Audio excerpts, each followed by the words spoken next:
Hello, genealogists. This is Craig, and this is Just Genealogy, and this is New Books at Heritage Books for the week of 11 June 2023, part of our ongoing desire to let you know about what is newly available out there in the world. The first new book we have this week is a subscriber's book, Thomas Latham, Hardy County, Virginia, now West Virginia Personal Property Tax List, 1786 to 1795. He's been working very hard and very diligently at putting together the information that is available here from Hardy County. The book is very well put together, lots of names out there, fully indexed at the first name level. I'm looking forward to the additional volumes when they come out. Hardy County is an important county in early West Virginia. And of course, it was Virginia in 1786. It doesn't become West Virginia until 1863. But we have a breakdown of the list of tithables and taxable property in the county by year and by list. And he gives us information that allows us to find the information in the original records also as he goes along. I can't wait to see additional volumes for Hardy County. We have a new genealogy that we're distributing for John Beakes, the Ailes family of Ailston, Pennsylvania. Ailston is in York County, Pennsylvania. I had to think about that for a minute. I was getting my Lancaster and my York confused. This family originally was in Lancaster County, and after the Civil War, it moved to a place that the family calls the home place in York. And that was in 1870 when William Elvy Ailes purchased a 172-acre farm in Peach Bottom Township, York County, Pennsylvania. William and his wife, Martha Jane Carrick, lived and farmed there for the next 50 years, raising a family of 8 sons and 1 daughter. 6 of the sons left for careers outside the family homestead, while 2 of the brothers, Joseph and Edwin Hollingsworth, shared the property and farmed it together for their lifetimes. This book is about the home place, and it starts with 3 generations of Quakers who lived in Chester County, Pennsylvania, and their descendants. A Mason named Amos Ailes, who lived in the village of Fairfield in Drunmore Township, Lancaster County, Pennsylvania, across the Susquehanna River from what would become the home place. Amos's son William was the father of William Elvy Ailes, who was born and raised in Dunmore Township, Lancaster County. He served in the Army during the Civil War, married Martha Jane, and then bought the home place in 1870. It is full color throughout. It is an absolutely beautiful book. It was one of the places that I recommend to get a book like this done is Otter Bay Books and Ann Hughes, and she has been working with John Beakes for several years on many of his books. You may remember him as the author of Revolutionary War people, such as his newest book being William Campbell. He's also done books on Ortho Williams, Light Horse Harry Lee, the Baron de Kalb, and a few others.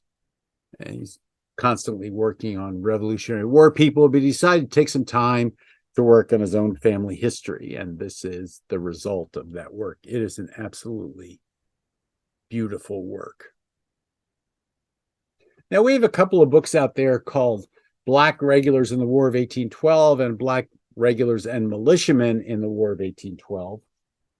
The difference between these 2 books is that the Black Regulars and Militiamen is an expanded version of Black Regulars in the War of 1812, and it basically has replaced it, although there are still some copies of it available out there.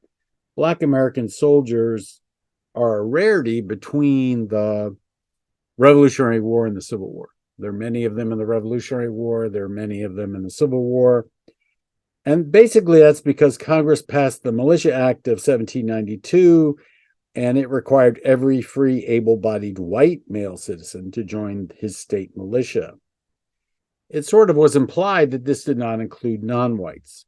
However, it did not preclude their participation in the regular army. So during the War of 1812, you see that many blacks will in fact join the regular army.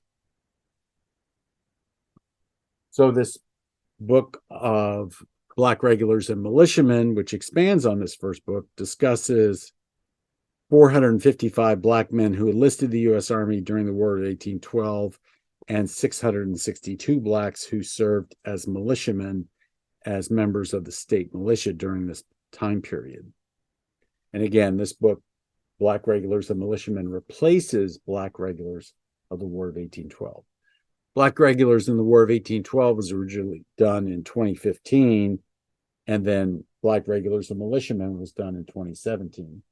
What we have to add to that is a new book called Black American Prisoners of War, held by the British Royal Navy during the War of 1812. And this is a transcription of Black American prisoners of U.S. Navy, privateers, and then those civilians who were captured from merchant vessels and then interred by the British Royal Navy during the war. These men were held in various prisoner of war facilities in North America, in Europe, mainly in England, and in Africa before being discharged and returned to the United States at the end of this conflict. This volume was compiled from copies of the General Entry Book of American Prisoners of War ledgers of the British Admiralty held in the Public Records Office in London, Great Britain. These are part of ADM 103 series. These ledgers contain information on 34,423 American prisoners of war who were interred during the war, which 2,998 were blacks. The actual number of Americans being held in British POW facilities is misleading, since many men were transferred from one POW camp to another during the war. And at each camp, these men were issued new prisoner of war numbers. Of the 2,998 blacks that were identified in these ledgers, there were actually only 1,551 men, of which 109 died in captivity. We added another distribution book to our series called Scruples and Drams, a novel of Minnesota's Main Street women. And this is in addition to Pins and Needles, which we published, which was also a novel of Minnesota's Main Street women. And these are two different women. Pins and Needles deals with Maud Porter, and Scruples and Drams deals with Jenny Phillips. And Jenny Phillips, this new book, deals with her in Clearwater, Minnesota. So this has been Craig, this has been Just Genealogy, and this has been New Books at Heritage Books. I look forward to your subscribing. We're almost to 1,000 subscribers. Please continue to view us. If you believe that we provide you with value, and let me know what you'd like me to talk about, and I will work very diligently on getting that done. Thank you so much.